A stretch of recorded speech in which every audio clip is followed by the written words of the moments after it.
Let's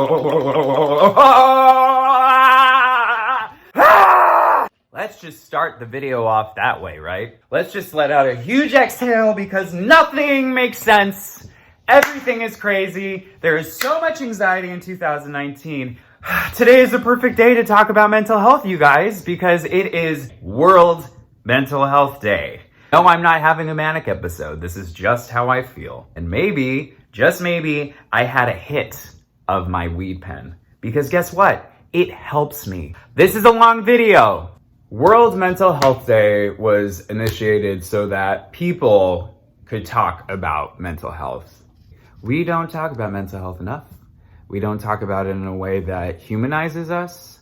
It's just kind of this scary thing. Joker's the perfect example. This constant portrayal of mental illness being this villain, and people with mental illness aren't these scary walking around vigilantes that if they don't take their medication for a day, they're gonna blow up a building. That's not how it works. I think because we don't talk about it in a way that's very open and honest, someone has to, and I know some people do, but I'm here to talk about it. I don't care. I'm not doing this video for attention.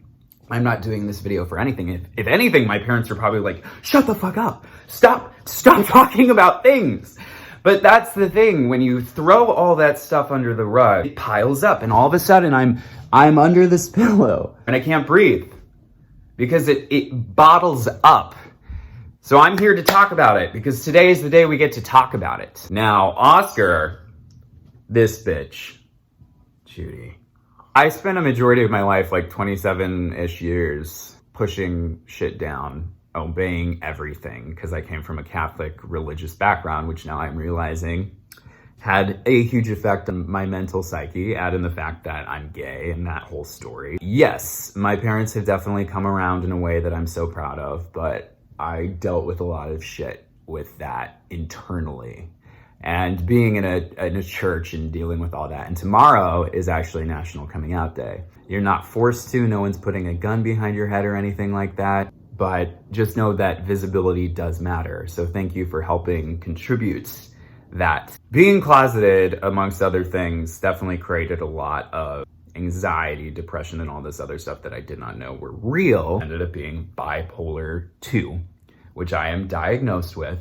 You know, bipolar, it's a mood swing thing, but it's not what you see in movies where, like, yes, you can go rather quick if you are triggered, you know, go from pretty melancholy to anger. For me is personally a thing that I go to a lot with this disorder. Usually you have the people in your life to be like, hey, beforehand and before people knew my condition and I didn't have a name for it because I was so shamed to go to the doctor to talk about it, I just was walking around like this empty shell of emotions and just lashing out and doing these things to the people closest around me. And it affected my job. It affects your family, your friends. It affected everything. And when I got the push from other people to tell me to go get help, this is a human emotion. This is perfectly fine to feel. This is perfectly fine to feel. When I got that help, it gave me a direction. And it made me feel less crazy because it made me feel like there's so many other people in this world who have bipolar who are just fucking killing it. Why did I think I was absolved of some diagnosis? The diagnosis doesn't have to define you. By talking about mental illness, which is just a word that sounds really intense, it illuminates something. All of the puzzle pieces were put together and I realized, oh, this makes a lot of sense. These mood swings. Oh, that? I literally started and finished drag in like 4 months and did a single and all this other stuff in clubs and thought I was gonna have this amazing career, and then it just hit so hard and stopped because I lost all interest in that. Oh, that's mania. Ever since I started my treatment, I am in such a better place. It's not over. It's gonna be something that I will deal with for the rest of my life. Watching videos when I was dealing with my stuff of these brave people coming forward, it made me go seek treatments. People like to work with me. If I feel like I'm triggered or having a weird day, I'll go up to them and say, hey, this is the situation. But that rarely happens because I am my own bouncer, you know, at the club. I now have the tools that I need to know what functions for me so that I can be a civil member of society. Sometimes do I slip up and yell at the Burger King guy because I ordered mozzarella sticks and there's no marinara sauce with it. And I react in a way that, you know, typically someone who's chemically balanced wouldn't react in that way. Sure. But I have to give myself grace. Oh, you did something you're not too proud of, but guess what? You're human. Because today is Mental Health Day, I would just like to share with you guys how I operate and what helps me function in the day. I love my parents dearly, but they are of the old school mentality of, you know, medication has this scary connotation to it. So I got to a point in my life where I was so fed up of asking for other people's approval that I finally said, what works for me? And when the doctors insisted that medication is necessary for bipolar treatment, guess what? I did it because I wanted to feel like a functioning human. Why suffer when you don't have to suffer? That's what this day is all about, y'all. So anyway, back to this. This is Lamictal. Lamictal really has helped change my life. It is a mood stabilizer. They give it to individuals who have epilepsy. I just take one tablet a day. Then we have Celexa for the anxiety. So I take a pill and a half because for me, I don't like to take too many pills I could be like, but I don't want to because I'm an actor and a creative. And like, I've been writing a lot more and like Carrie Fishering it, who's like my bipolar Yoda. I love, she was the best. And then Truvada. I've been trying to be really, really safe recently, safer than I have been in the past because, you know, whatever. We all have those moments. But you learn from them. Yeah, it's Truvada. It's PrEP, which helps prevent HIV. And I know a lot of people can be on more medications, but hey, be on as many as you need. Oh, and the weed thing.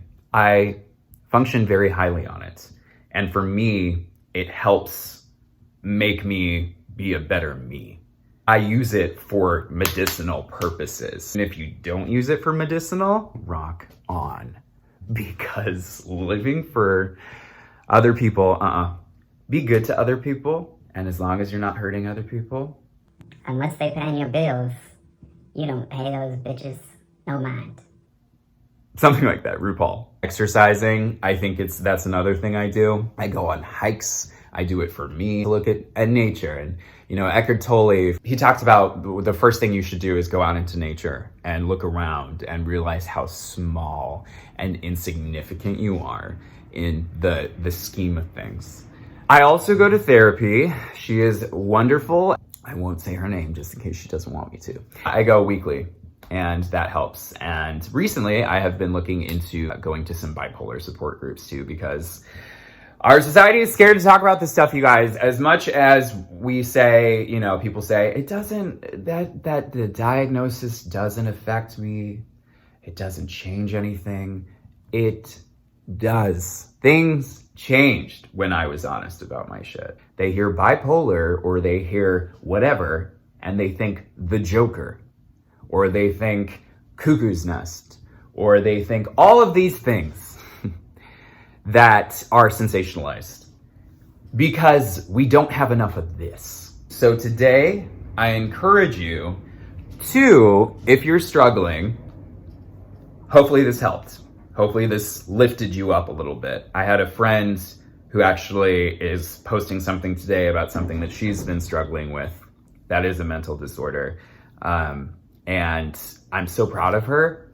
And the thing that really touched me is that she said that because of my sharing of stuff, it really helped her.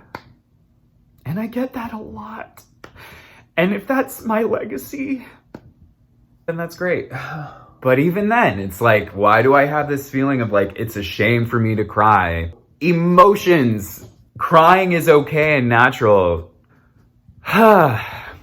I have body dysmorphia as well. I have no idea what my body looks like sometimes because A, the ridiculous constructs of fucking society, but also B, I have fluctuated in weight and muscle tone and stuff, and I still will never think that I am fully there, but my legs will always look like tiny little chicken legs, and maybe they are, but you know, that's a battle I go with in my head. So like, I also have realized I need to be gracious to myself, and people like Jamil and a whole bunch of other people and some of my friends. It's just so refreshing because that's why we're here, you guys, to be open and honest. And that's why you have to be good to yourself. You take that time to like, yeah, I have to regenerate. I have to have me time. If I don't have me time, I'm gonna be a monster. I guess what I'm trying to do is every day look in the mirror and go, hey, you look damn sexy. Damn sexy. You don't have to look like that amazing hot man, every hot man on Twitter, just scrolling with the abs and pecs and I encourage you all to have empathy. I am a functioning person of society. I deserve to be treated just as so. You do too. I am there for my friends when I need to be, but I was not there for myself for a very long time. If you're not good, nothing else will be. Check your mental health, get screened, and know that if you are bipolar, you're in great company. Give yourselves a big hug today, you guys. I'm giving you a virtual hug and giving you strength, good vibes, all that juju. Happy National Coming Out Day tomorrow. I love you dearly. And if I don't know you, hi.